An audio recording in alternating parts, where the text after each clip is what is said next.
Okay, I think we'll get started. Welcome, everyone. Happy August. I hope wherever you are, you've been able to enjoy some summer vacation time.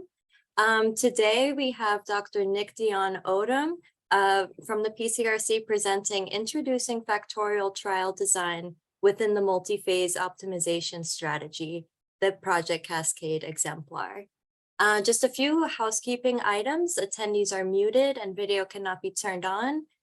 We wish for you to engage with us by sharing your thoughts in the chat or also putting your questions in the Q&A feature, which is a button at the bottom of your Zoom toolbar. Along with Nick, we also have Dr. Christine Ritchie representing the PCRC's Executive Committee. So I'd like to turn it over to Dr. Ritchie and have her please introduce our speaker. Thank you, Naomi, and greetings, everyone. I am so delighted, as always, to have this opportunity to introduce to you J. Nicholas Dionne-Odom, who is an assistant professor in the School of Nursing at the University of Alabama at Birmingham, co-director of the Caregiver and Bereavement Support Services at the UAB Center for Palliative and Supportive Care and UAB Hospital, and for which we've been very grateful, co-lead of the Palliative Care Research Cooperative Group's Caregiver Core.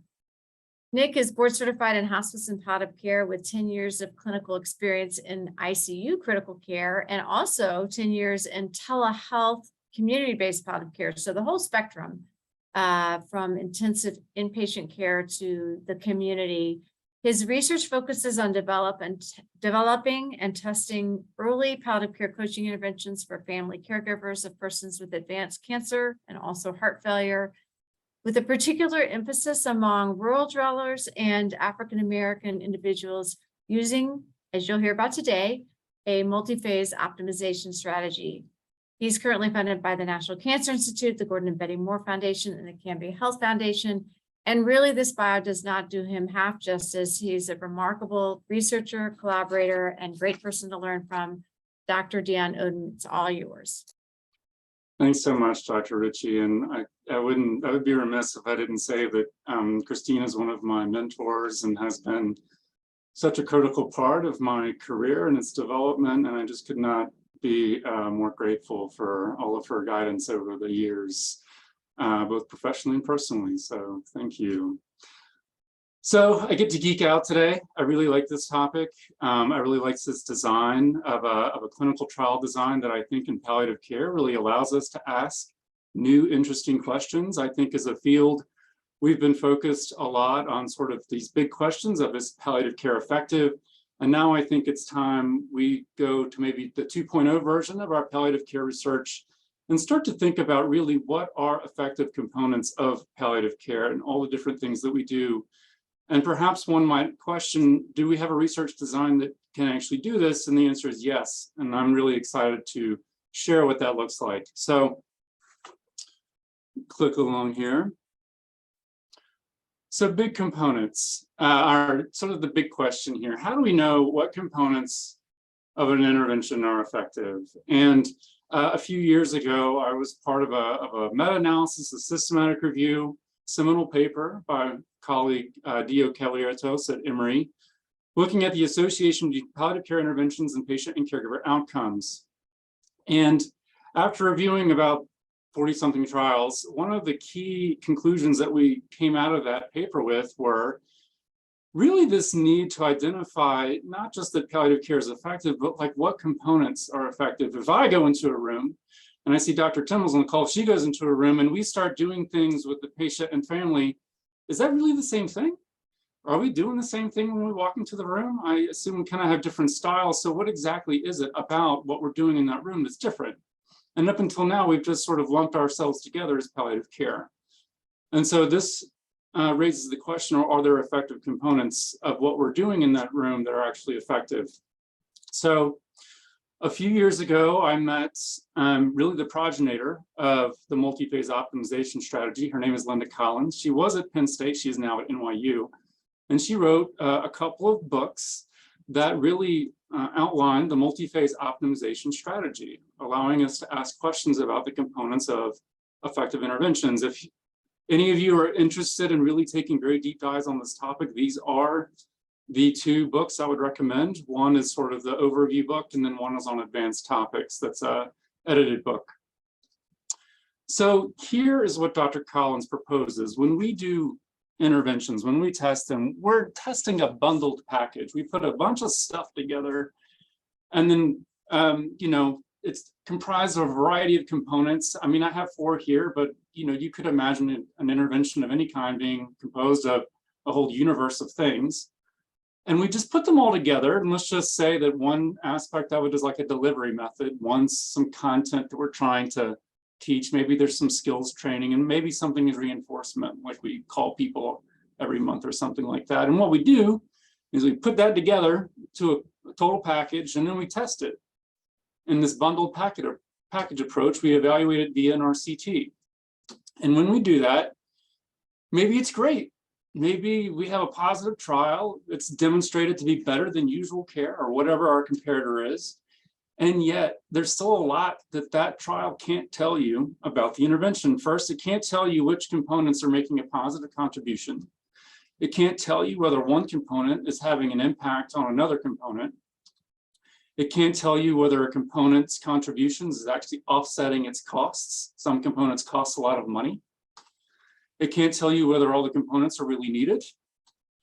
And it can't tell you how to make the intervention ultimately even more effective, more efficient, and more scalable.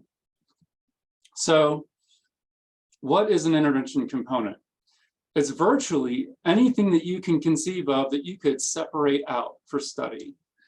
So anything you can separate out for evaluation. It might be the content of an intervention, like maybe it's health promotion content or disease education.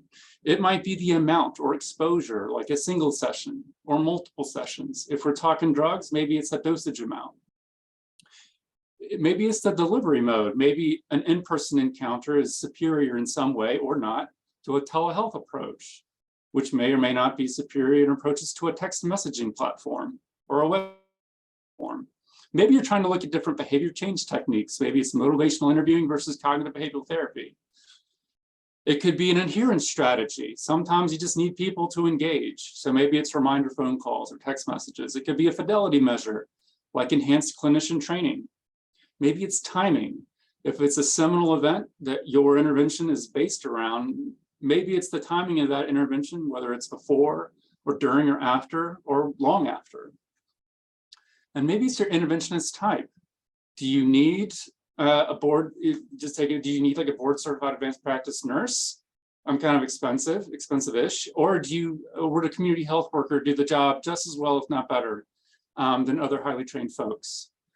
So one could also look at who delivers this type of intervention. And finally, there's no reason that drug type trials can't be integrated into our behavioral intervention work.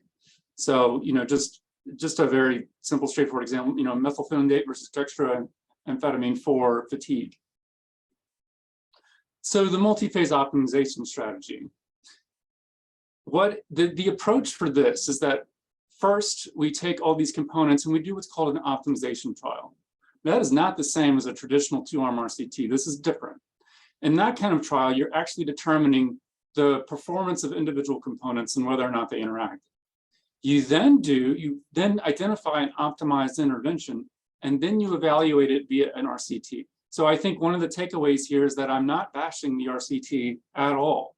I'm just saying it's a different part of the most intervention development and testing framework. You're not getting rid of the RCT. It's still confirmatory. It's still an important piece. For this strategy, there's a prior trial called an optimization trial that one can do to refine components. And that way you can then compare the intervention package versus usual care once you've optimized it. So again, MOST is a comprehensive strategy for optimization and evaluation. It's based on engineering. It's how they test the brake pads in our car, to smartphones, to everything else that you see technologically around you. This is typically how engineers think of developing and designing their various products, where you first estimate individual contributions of a component and their interactions. You then decide which components to retain and at what levels or settings. You then assemble it into an intervention, and then you evaluate it via an RCT. So there's no such thing as a MOST trial. That's not accurate. there are particular trial designs that fit within the MOST framework, but just for clarification, MOST is not itself a clinical trial design. It's a framework for intervention development and testing, and this is what it looks like. There's first a preparation phase. You can think of these as separate studies, if you like, where you derive or revise a conceptual model. You then identify a set of candidate components that are linked to different constructs in that model, and you then identify an optimization criterion. Come back to that in a second. You then have an optimization phase. Again, you could consider this like a different study, where you actually conduct an optimization trial. There's many different types. Some of you have heard of a SMART trial or sequential multiple assignment randomized trial, and there are other different types. I'll expand on the Factorial experiment for this presentation. And then based on those results, you can then put together an optimized package. If you think that you've got an optimized package that's worth putting together and confirming, you can then conduct an RCT. So again, another study, another trial where you can confirm effectiveness of this new package. The beauty here is that you can continue to refine. So just like we have, I don't know what version of iPhone we're on, like whatever we're on, there's been many versions over time, 9, 10, 11, 12, and they just keep refining and getting it better. In the same way, our behavioral interventions can also continue to be optimized in different ways, more effective, less costly, more scalable. There's all these different aspects of it can be improved. So I keep using the word optimization, and some of you might be thinking, what do you mean by that? Okay, so here's what that means. What is optimization of an intervention? It's the process of identifying an intervention that provides the best outcome within key constraints. Now, typically, when we test something, what we care about is effectiveness, right? Like, is the intervention beneficial? Does it decrease distress? Does it optimize quality of life? Does it lessen pain, lessen fatigue? That's effectiveness. In an optimization trial, you have other parameters that you're also trying to maximize, including affordability. Does the intervention offer good value for the expended costs? Scalability. Can you implement it widely with fidelity? And efficiency. Does the intervention minimize resource use and avoid waste? So it's not just what's the best intervention that maximizes quality of life. The question can be, what is the best intervention that maximizes quality of life for $200? And adding that additional criterion on top of it means that we're not only developing interventions that work, we're developing interventions that are actually implementable into real world settings. Okay, so now I'm going to dive into the Factorial experiment. So I'm going to start with a hypothetical. This is kind of how it works. Let's say we have 4 components. I keep using 4 components. You could have 3 components. You could have 5 components, but I'm just going to use 4 for the sake of this example. Let's say that one component is delivery, another is some advanced care planning guidebook that you're going to use. One is some tip book on communication, and another one is follow-up calls. And let's say you want to look at the difference between telehealth and in-person. You want to see if the guidebook helps. Either it does, either people get it or they don't get it. Communication tips, either people get it or they don't get it. And then follow-up calls, maybe it's 1 call versus 3 calls that you want to look at as a component. So hang with me for a second. We're going to walk through this. Each component is an independent variable, okay? It's predicting your outcome. Because there are 4 components with 2 levels each, that equates to a 2 by 2 by 2 by 2, or 2 to the 4th Factorial trial design. That means there's 16 experimental conditions. Just hang with me for a second. It's going to make sense. So an experimental a Factorial trial with 4 intervention components looks like this. Across the left, you see all the conditions. Across the top, you see the components. You see the delivery method, guidebook, communication guide, follow-up calls, and then the N is the sample size. So half of your conditions are going to get the telehealth version of this thing. Half are going to get the in-person. Half are going to get the guidebook, and half are not. But notice, you're splitting your conditions in half in a different way. Half are going to get the communication guide, and half are not. But again, you're splitting the sample in a different way, or you're splitting your conditions in a different way. And follow-up calls, half get it, or half get 1 call, half get 3 calls. But again, you're splitting your entire number of conditions in half in a different way. And then you're randomizing about 22 people per condition. I'll explain power in a little bit, but it's about the same size as a traditional sample size for an RCT. So about 22 people per condition.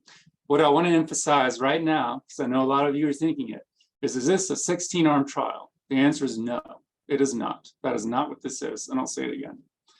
So you're going to randomly assign 352 folks to 16 conditions. For example, if you were in condition 1, you get the telehealth version, you get the guidebook, the communication guide, and 1 follow-up call. If you happen to be randomized to condition 9, you get the in-person version of this thing, the guidebook, the guidebook, communication guide, and 1 call. If you randomize to the 15th condition, you get the in-person version, no guide, no communication tips, and 1 call. So you can see how each condition differs by what you get. So this is normally when people start having a heart attack, or in this case, VTAC. But you know, a lot of people look at this and immediately think like, oh my gosh, 16 conditions, like you're nuts. Like there's no way I can do this trial. And then if you're a statistician, you're already going crazy about power and fidelity and saying, well, I would totally kill this in a study section. And then some people are like, nope, you know what? I really like the 2-arm RCT world, like that's where I'm going to stay. But let me just calm some nerves here. First of all, there are many ways that one can keep people within condition managing a trial of this size. And I'll go over a few of the techniques that our team has used. And this is an excellent paper. It's a little older now, but it's still quite relevant about different ways you can enhance treatment fidelity and keep people in condition. It's still the best paper I know of that's out there. So how about power? Okay, remember, the research question is for this type of trial design is which components are effective. So when you do that, you're always splitting your entire number of conditions in half. So if you're just looking at the main effect of delivery, you're still splitting your sample in half. And this is where you're getting your power. So you're still splitting 176 people versus 176 people. You'll notice that all the other conditions are balanced, all the other components are balanced out. So if you look at guidebook, there are half yeses and half nos, half yeses and half nos. So the other components are balanced out to do this main effect analysis so that you can just look at the effect of telehealth versus in-person, and you've maintained power. Let's say you were looking at the main effect of the guidebook. Again, you're splitting your sample in half. It's still 176 people versus 176 people, and all of the other components are still perfectly balanced out in the other components and the other conditions. So you can just look at the main effect of the guidebook. Same for the communication guide, same for the follow-up calls. You're always splitting your sample in half and you maintain power. Okay, general approach to analysis. I'm not going to say a whole lot here, but it's basically a classical factorial ANOVA with main effects and interactions. This is the basic equation for that, where mu positive and mu negative are just the mean outcome for the higher and lower levels of the component, or like on and off. And you average over all the other levels of the components represented by the ellipses subscript. So if you're making this face, like any of these emojis with my son, I can't tell if emojis are cool or not, but if you're making any of these faces, I get it. Like there's a great chapter in Dr. Collins's book that explains it perfectly well. So I'll refer people to that if this doesn't do it for you. All right. So factorial trial designs, again, the objective is to efficiently screen intervention components. You want to weed out components that are not pulling their weight. You want to determine the magnitude of each component's effect and whether they're augmented or reduced in the presence of another component. And then you want to optimize the scalability of the intervention package by having cost and other resource use parameters. So again, it might not be just effectiveness. It might be effectiveness plus cost that you're looking at. Let me show you a super cool table. So when you're using this to address the most appropriate research questions, you actually require far fewer participants than if you were to do like a traditional RCT design. Let me show you a really geeky table. So let's say you did intervention versus control and you were testing all these components. So just hang with me for a second. Component A versus usual care, component B versus usual care, component C versus usual care, okay, and D and usual care. If you did it like that, it's going to take you like 1,400 people to do that. You're going to have 8 conditions, right? So, you know, like 4 groups of usual care and 4 component conditions. That's your entire career is just looking at that because it's like 4 R01s. And you cannot estimate interactions. You'll never know if component A in the presence of B makes any difference or if it does. Now, let's say you did like a comparative effectiveness approach. You were going to compare like A versus B, A versus C, A versus D. B versus C, B versus D. If you did it like that, you'd still need like over 1,000 people. It would still be like 3 R01s that you would need, again, like a lot of years of your life. And you still can't estimate interactions because they're in different groups. A factorial trial, you need your traditional sort of RCT sample size. It is 16 conditions, I get it, it's a lot, but you can estimate all interactions. You can totally look at what happens when it's telehealth and the communication guide. Maybe there's some synergy there that you can actually systematically evaluate. Not in an exploratory way, but in a very randomized way where all participant characteristics are balanced out. Okay, so let me talk a little bit about Project Cascade. This is an intervention. This is an animation that took me forever to do, but you know, some of us are bored on weekends. And this is what this trial looks like. The purpose is to test an intervention called CASCADE. It stands for Care Supporters Coached to be Adept Decision Partners for family caregivers of folks diagnosed with advanced cancer. It is a 2 to the 4th full factorial design, testing 4 components: coaching on effective decision support principles, communication training, auto decision guide training, and monthly follow-up. And I'll go into detail a little bit. So what is Cascade? The goal is to increase the caregiver skills in providing effective decision support to patients. It's for family caregivers of folks with newly diagnosed advanced cancer. It's lay navigator coach led. That's Shanara Das. She hates it when I put her picture up there. It's both a mix of phone and in-person interaction, albeit during COVID, we've been mostly limited to the phone, but we are slowly but surely starting to go back out there into the world. And depending on which condition you're in, you get anywhere between 1 and 5 coaching sessions using the toolkit, the cover of which you can see here, and they're about 20 to 30 minutes long. So all of our lay navigators, this is one of those fidelity things, receive very structured training. It's about 50 to 60 hours in length, and they get enhanced prep in all of these different areas. We do simulated practice with debrief, and then we have ongoing weekly oversight by myself and another nurse practitioner who's part of our team. So don't think that you know, our lay navigators don't have any clinical oversight. They do on a weekly basis. We do all of our training on a Canvas platform, again, to make it very accessible for these multi-site trials. Again, if anyone has any questions about any of this stuff, just holler out when we get to the end. For the actual coaching sessions, there's 4 components. So again, how to be an effective source of decision support, communication skills training, decision guide training, and then monthly follow-up calls. And for the how to be an effective source of social support, people either get 1 session or they get 3 sessions. For communication, they get 1 session or they don't get anything. For auto decision guide training, they get 1 session versus none. Sorry, for those of you not familiar with auto decision guide, it's been around for a while now, 2 decades, and it's a very sort of decision agnostic aid. It can be used for anything from chemotherapy decision making to whether or not to buy a dog. And then monthly follow-up calls. So like 1 monthly follow-up call versus monthly calls for 24 weeks to really look at maintenance effects. So just to kind of summarize what these sessions look like, this is the single session version of providing effective decision support, where we always want to thank our caregivers and we orient them to the program. We talk about decision-making and serious illness and the role of families, and then how to be a good source of delivering effective social support in the context of decision-making. For, let's see, the 3-session version, in session 1, we again express appreciation to these family members for doing what they do. We talk about decision-making, serious illness, and then we talk about making decisions in cancer treatment.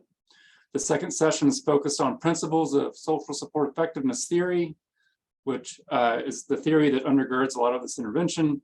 And we talk about delivering effective social support. And then finally, we talk about recognizing the role of values and a little bit of health literacy 101 on advanced directives and being a healthcare proxy.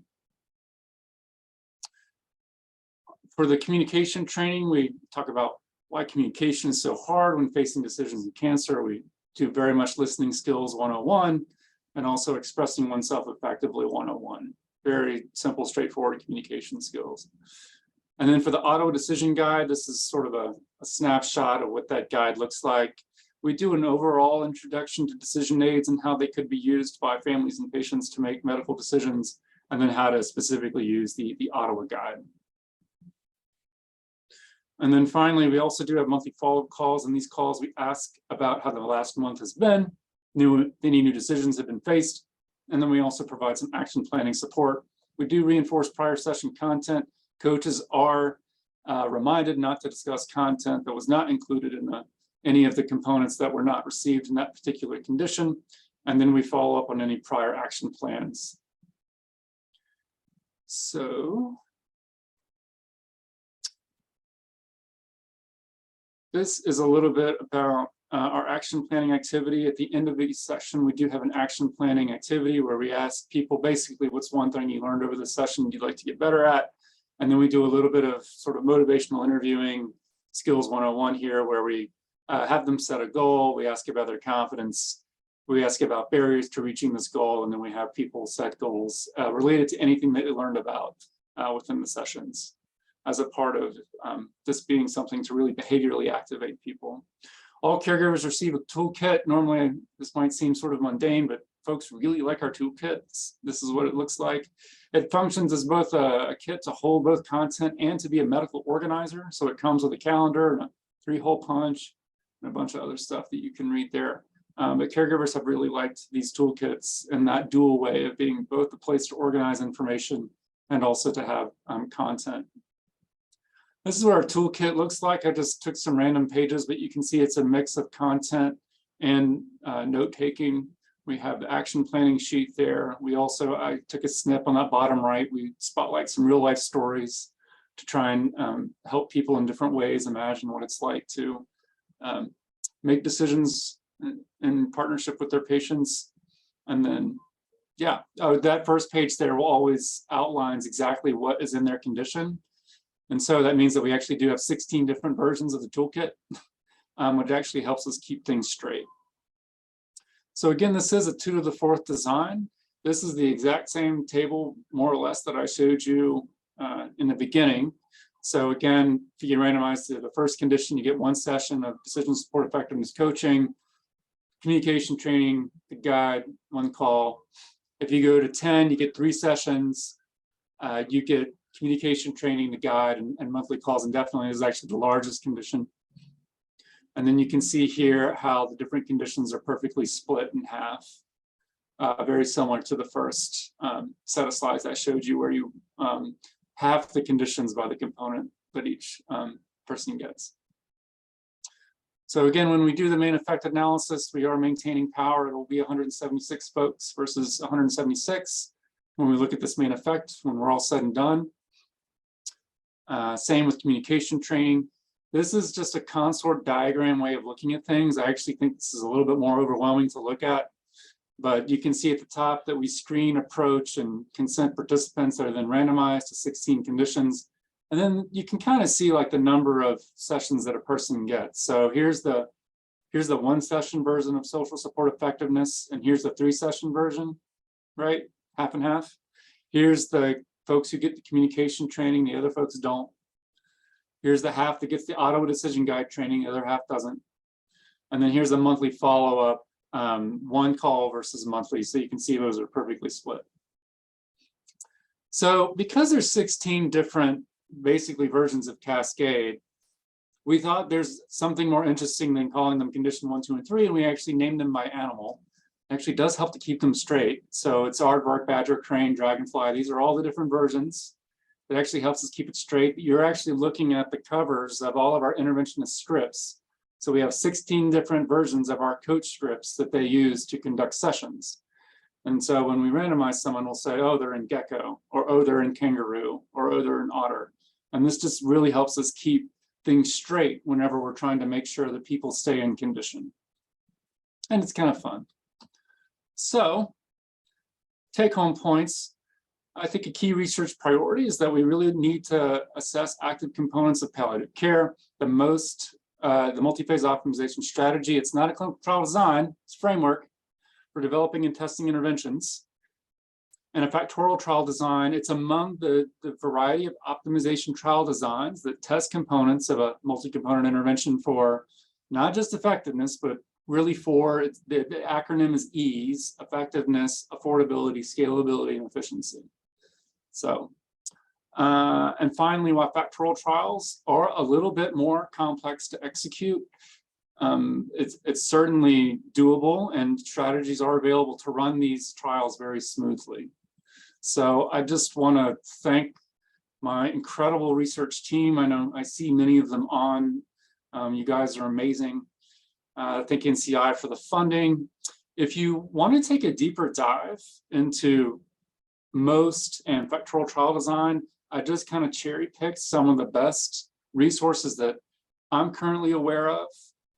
For that website that was formerly hosted on the Penn State website that some of you may be aware of, it has now been converted into a Coursera course. Yes, you can take it for free. So if you want to check that out, and Linda Collins is going to be offering a week-long workshop. I believe it's going to be in January, where folks can participate in a training workshop to learn about MOST and factorial trial design. And I believe it integrates the Coursera course, but I know there's some others on the call that probably can correct me if I'm wrong. If you want to do something a little bit more palliative care or local, here's a couple of papers. Rachel Wells, the one and only, she published a paper on applying the multi-phase optimization strategy in palliative care based on our pilot work with CASCADE. And then finally, we published the pilot results of CASCADE earlier this year in JPSM. So if you need to just see an example, there are other really great examples of trials using a fully powered factorial trial. So happy to help sort of direct people in various ways if you're looking for resources. So with that, love to hear some questions. Thanks, Nick. What a terrific presentation, and so impressive that you have been able to pull off a very complex trial design with such clarity and great organization. And while people are putting their questions in, please do put your questions in the Q&A or chat. I have a question for you, and you alluded to it actually earlier on in your presentation, which is how have you been able to assure intervention fidelity to each of these 16 animals? Yeah, so standardized training is one.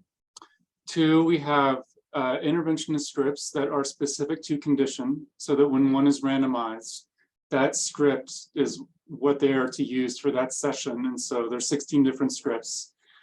We have a charting mechanism that we've developed that uses a template and an Excel file where you can only chart on what that person has been assigned to. So this basically means that there are 16 versions of a chart where you can only chart on what has been assigned in that condition. So we use the charting to also control condition. In the weekly meetings, we always go over, again, which condition the person is in. So it's caregiver 36, they're in condition Jaguar, and we just make sure that they're actually receiving what is in Jaguar. We also have fidelity monitoring that we do on a quarterly basis with 10% of recordings, using a checklist to ensure that folks are in condition. And there, yes, indeed, there are 16 versions of the fidelity checklist, but it works. It's a lot of work up front to get these set up, but once they're going, it's good. So those are a few of the strategies that we use to keep people in condition. And Nick, just to clarify, you're using the same coaches for different conditions, right? We are. Right. Okay. I just wanted to make sure. Yeah. So Jennifer Timmel said, amazing talk, Nick. Thank you so much. And then the next question is, would you recommend first demonstrating efficacy for an overall palliative care intervention before engaging with the MOST design? You certainly can. If you have an effective intervention and you're like, all right, I love it and I want to make it better. And maybe you make it better in several ways. Maybe it's better, maybe it was effective, but you want to make it cheaper, or you want to make it more scalable. Maybe you used like a board certified psychiatrist and that was really hard to do. And now you want to see if you can do it with community health workers. It's a perfectly reasonable approach to trying to further refine an intervention that's already demonstrated effectiveness. And in fact, CASCADE was nested in a larger multi-component intervention that I just kind of like took out and then separated out and I'm now testing again for this specific purpose. So absolutely. Excellent. Next from Dan David, beautiful talk. Do you have concerns for differential attrition, and how would you address that challenge? So, this speaks to the value of piloting your work. So when you say do a pilot factorial trial, that's an excellent opportunity to see if there are particular combinations of your components are difficult for people to complete. And we did a pilot of Cascade, and actually ironically found that the condition with the fewest number of components had the highest attrition.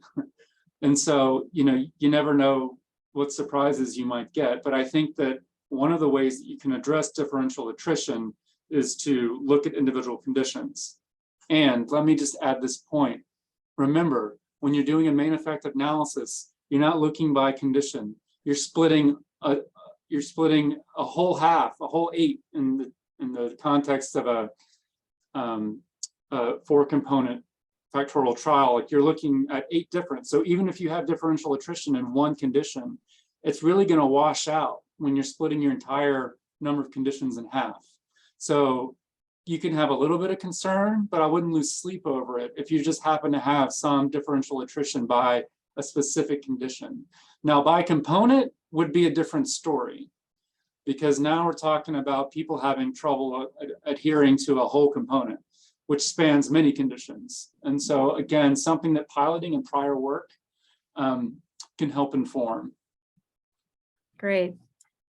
Question from Autumn Lanoe. Can you speak a little about how you describe and explain this to participants, or write up all of these elements in the consent form without becoming overwhelming?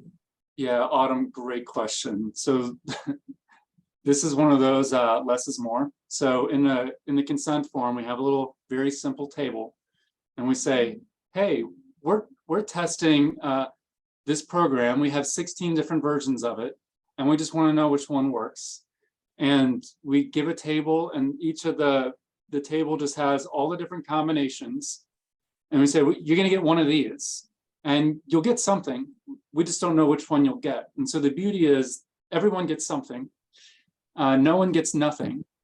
And we just basically say, we're testing out 16 different versions of this program, and we just want to see which one works the best.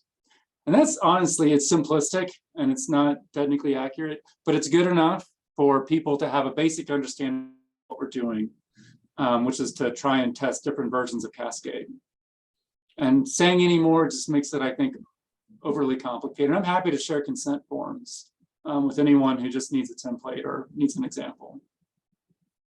Thanks, Nick. A related question has to do with how you make sure that the